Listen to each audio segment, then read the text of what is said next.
దేవుని బిడ్డ యొక్క లోతైన భావాలను బయటకు తెచ్చున్న ఒక ఆశ్చర్యకరమైన కీర్తన 16వ కీర్తన 8వ వచనములో సదాకాలము యెహోవా యందు నా గురి నిలుపుచున్నాను, ఆయన నా కుడి పార్శ్వమందు ఉన్నాడు గనక నేను కదల్చబడను అని రాయబడి ఉన్నది. నా కళాశాల దినాల్లో దేవుడు నా కుడి ప్రక్కన ఉండుట నేను భావించాను. తరువాత కూడా ఆయన కృప ద్వారా నా జీవితమంతా అదే విధంగా ఉన్నది. దేవుడు ఎల్లప్పుడూ నీ ముందు ఉంటున్నాడా అనగా స్నేహితుల మధ్యలో ఉన్నప్పుడు, శత్రువుల మధ్యలో ఉన్నప్పుడు, నీ ఆటల్లో ఉన్నప్పుడు, భోజనము చేయనప్పుడు మరియు నిద్రించినప్పుడు. అలాగే 7వ వచనములో రాత్రి గడియలలో నా అంతరింద్రియము నాకు బోధించుచున్నది అని రాయబడి ఉన్నది. దేవుని వాక్యమును నీ హృదయములో దాచుకున్నప్పుడు అది నీవు నిద్రించేటప్పుడు నీకు బోధించును. నీ శరీరము యొక్క కళ్ళెములను హృదయము పట్టుకొనును. నీ హృదయము దేనినైతే విలువైనదిగా ఎంచి దాన్ని కాపాడునో దానిని బట్టి నీ గుణశీలము తీర్మానించబడును. నీ హృదయ వాంఛను బట్టి నీ నిర్ణయములు ఉండును. దేవుడు ఒక రాత్రి అబ్రహాముతో మాట్లాడి అతనికి నక్షత్రములు చూపాడు. అబ్రహామునకు విస్తారమైన సంతానము కలుగుతుందని ఆయన చెప్పాడు. ఆయన కొరకై మన కోరికను లోతుగా చేయుటకు రాత్రి జాములలో దేవుడు మనకు బోధించాలని కోరుచున్నాడు. దేవుని వాక్యమును నీవు ధ్యానించవలసి ఉన్నావు. దేవుని తలంపులు మరియు దేవుని వాక్యము నీ గ్రహింపులేని స్థితి మీద ఆధిపత్యము కలిగి ఉన్నప్పుడు దేవుని కొరకైన కోరికలు నీలో నాటబడును మరియు నీ జీవితం అంతటిని కప్పును. నీ జీవితము ఆ విధముగా ఒక జయకరమైనదిగా ఉండును. యవన కాలంలో నీ ఆత్మీయ కోరికలను క్రిందకు నెట్టుటకు శరీరేచ్ఛలు ప్రయత్నించును.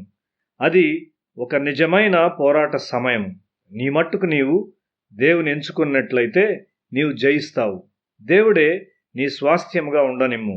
దైవిక స్వభావమే గొప్ప ఐశ్వర్యముగా నీవు కలిగి ఉండాలని ఆశించు. శిలువ మీద మరణించిన వాని స్వభావం ద్వారా నీవు లోకమును జయించుదువు. ఆ స్వభావం గలవారు లోకాన్ని పరిపాలిస్తారు. పూర్తిగా దేవుని తలంపులు, దేవుని స్వభావం గల మనిషి ఎన్నడూ కదిలించబడలేడు. అతడు చెరసాల్లో పెట్టబడవచ్చు, లేక కాల్చివేయబడవచ్చు, లేక మరొక విధంగా చంపబడవచ్చు. అయితే అతడు కదిలించబడడు. దేవుడు అతని భాగమై ఉన్నాడు. యెహోవా నా స్వాస్థ్య భాగము, నా పానీయ భాగము నీవే, నా భాగమును కాపాడుచున్నావు అని 5వ వచనంలో మనం చూస్తున్నాం. దేవునిలో మరియు ఆయన స్వభావములో అతడు త్రాగుచున్నానని దావీదు చెప్పుచున్నాడు. దేవుడు నీ స్వాస్థ్యమై ఉన్నాడు. ఆయన నీ స్వాస్థ్యమును కాపాడును. ఈ లోతైన తలంపుల్లో దావీదు ఉన్నతమైన ఎత్తునకు లేచున్నాడు. 6వ వచనము, మనోహర స్థలములలో నాకు పాలు ప్రాప్తించెను, శ్రేష్టమైన స్వాస్థ్యము నాకు కలిగెను. నీవు అడుగు పెట్టే ప్రతి స్థలములో నీవు జయం కలిగి ఉంటావు. నా యవన కాలంలో దేవుడు నాకు ఆ విధమైన విజయాలు ఇచ్చాడు.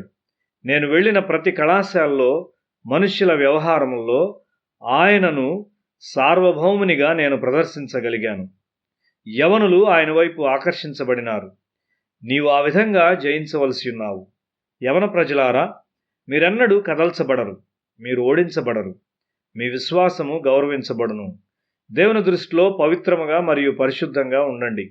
ఆ కాలమున యెహోవా యెరూషలేము నివాసులకు సంరక్షకుడుగా ఉండును.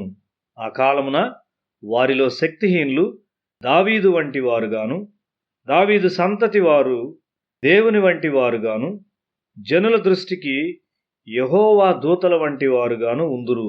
ఆ కాలమున యెరూషలేము మీదికి వచ్చు అన్యజనులందరినీ నేను నశింపజేయ పూనుకొనెదను. జకర్యా గ్రంథము 12వ అధ్యాయము 8-9 వచనాలు. నీ కొరకైన దేవుని కోరికలు చాలా ఉన్నతమైనవి. దేవుడు తన కుడి ప్రక్కన ఉండి సలహాలనిచ్చుచు సంపూర్ణ ఆనందమునకు అతన్ని నడిపించుటను దావీదు చూడగలిగాడు. దేవుని యొక్క పరిపూర్ణులైన మనుష్యులుగా మనము వృద్ధి చెందవలసి ఉన్నాము. దేవుడు నిన్ను పిలుచున్నాడు. ఆయన కుడి చేతిలో నిత్యానందాలున్నాయి. దేవుడు నీ భాగమై ఉన్నాడు.